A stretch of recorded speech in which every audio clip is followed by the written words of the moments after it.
Un des aspects qui sautent aux yeux dans ce projet de loi-là, c'est la limitation assez sévère du droit de manifester. Et c'est d'autant plus contradictoire avec une motion qui a été déposée ici par moi-même, en fait, au mois de mars, il n'y a pas si longtemps que ça, qui avait été adoptée à l'unanimité par tous les parlementaires ici, et qui disait, je cite, que l'Assemblée nationale réaffirme le droit inaliénable des citoyens du Québec de manifester publiquement dans le respect des lois. Et ce que ce projet de loi-là vient de faire ici, c'est de restreindre très sévèrement ce droit-là. Ça n'a aucun sens et j'avoue que je m'attendais à un projet de loi assez strict, mais c'est pire que ce que je pensais. Et ça nous rappelle quand même que M. Charest vient du rang conservateur et on semble voir ici même quelques indices de Stephen Harper là-dedans dans l'état de droit de l'ordre et la loi. Et c'est presque surréaliste comme projet de loi dans sa limitation du droit de manifester. Je vais laisser Pierre et Mme Lapointe aussi parler de ce qui les a frappés dans ce projet de loi-là. On peut y aller. En fait, tout est frappant dans ce projet de loi-là. Ça limite le droit de se réunir dans tout lieu public. Les amendes sont invraisemblablement élevées. Ça attaque aussi le corps professoral parce que les professeurs sont tenus rigidement d'obéir et de ne surtout pas, en aucune façon, soutenir leurs associations, les associations d'étudiants, les associations de professeurs, toute personne qui contribue à organiser une manifestation ou à déroger. Et même par omission. Et même par omission. Ouais. Là, ça ressemble à, ça nous rappelle la loi des mesures de guerre. Dans ce temps-là, c'était 3 personnes. Là, c'est, si t'es plus que 10 personnes, 11 personnes, tu subis aussi les foudres.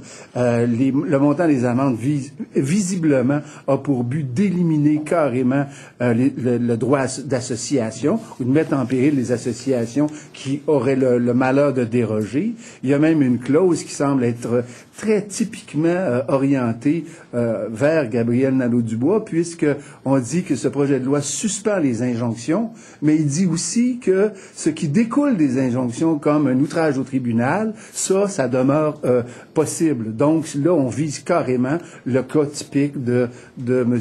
Nadeau. Alors là, j'avoue que les bras nous en tombent. Là, on est rendu très, très loin. Et le montant des amendes est démesuré. La réaction à ça ne peut être qu'une réaction négative. Là, on est rendu dans une judiciarisation qui ressemble à ce qu'on a connu de plus totalitaire au Québec. J'avoue que les mots sont faibles pour traduire la honte que ça soulève. Oui. Ben, en tout cas, l'esprit de cette loi-là est quelque chose d'inacceptable. Effectivement, c'est carrément dire, écoutez, vous nous avez emmerdés pendant 3 mois, ça se reproduira plus, on va faire en sorte de vous couper les vivres. Les amendes sont tellement sévères, c'est pas sévère, c'est démesuré. Quand on pense qu'une journée de grève, par exemple, une journée où il y aurait une manifestation non approuvée, pourrait coûter 1 trimestre de cotisation à une association étudiante. Regardez, là. C'est aussi bien dire, on veut plus d'associations étudiantes au Québec, puis on veut plus discuter avec vous, là.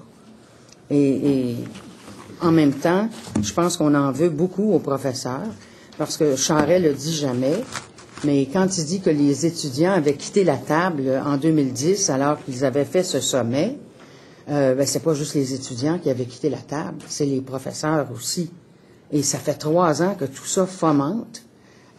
C'est pas spontané, là, toute cette colère chez les étudiants. Et qu'est-ce que ça va faire, ça, un projet de loi comme ça? Ben, moi, je suis bien inquiète de la réaction des gens. Je suis très inquiète de la réaction des étudiants et de plusieurs groupes dans notre société qui n'accepteront pas qu'un gouvernement change les règles du jeu comme ça. Parce que là, c'est ça qu'on fait. On dit, mais regarde, on peut plus manifester, on peut plus s'exprimer. Et quand Mme Courchaine dit que les lignes de discussion vont rester ouvertes après un projet de loi comme celui-là, je ne sais pas ce qu'elle considère ouvert encore, mais c'est douteux comme bonne foi. l'esprit qui prévaut depuis le début, c'est-à-dire le combat extrême entre un droit collectif, c'est-à-dire le droit d'être en association, le droit de manifester, le droit de s'opposer à une mesure qu'on croit injuste, vient d'être là complètement bafoué par une exacerbation du droit individuel qui va jusqu'à l'encontre de manifester en groupe. Là, on est rendu à un point extrême, là. Là, c'est une valeur qui n'est pas admise, qui n'a jamais été admise dans notre société au Québec. Il faut regarder les amendes qui sont pour un individu de 1 000 à 5 000 $. S'il s'agit d'un dirigeant, là, on tombe de 7 000 à 35 000. S'il s'agit d'une association, c'est de 25 000 à 125 000. C'est totalement démesuré. Tout ça est... Moi, j'espère que quelqu'un va réussir à contester puis à gagner. Contester la légalité de cette loi-là puis à gagner. J'espère. Très sérieusement. Ouais. Le problème, c'est le temps, mais je veux vous poser peut-être une question, reprendre un peu ce que Mme Lapointe a dit. Vous avez exprimé votre inquiétude, Mme Lapointe, dans la foulée là, de l'adoption probable de ce projet de loi. J'aimerais savoir comment, M. Hossan, M. Curzi, comment vous envisagez la réaction à ce projet de loi. Ben, c'est certain que ceux qui étaient déjà irrités par l'attitude du gouvernement vont certainement pas s'adoucir avec un projet de loi comme celui-là. Ceci dit, j'ai invité tout le monde depuis les tout débuts, évidemment, et tous ceux qui sont, je dirais, sympathisants d'Option nationale savent très bien que notre ligne, c'est qu'il faut tout faire dans le civisme. J'invite tout le monde à demeurer dans le civisme parce qu'il faut s'élever au-dessus des tactiques qu'on déplore de ce gouvernement-là. Et une des façons de le faire, c'est de réagir pacifiquement à des tactiques de provocation. Donc, c'est juste le même message qu'on peut envoyer, qu'il faut que les gens se fassent entendre, mais dans des manifestations pacifiques. Ouais.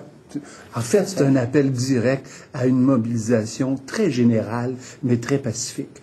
Moi, j'espère beaucoup que le 22 va arriver et qu'on verra l'ensemble des syndiqués, l'ensemble des professeurs, l'ensemble de tous ceux qui se rendent compte que ça n'a aucun sens, ce projet de loi-là. J'espère fortement qu'il va y avoir une mobilisation tellement large que le gouvernement devra reculer.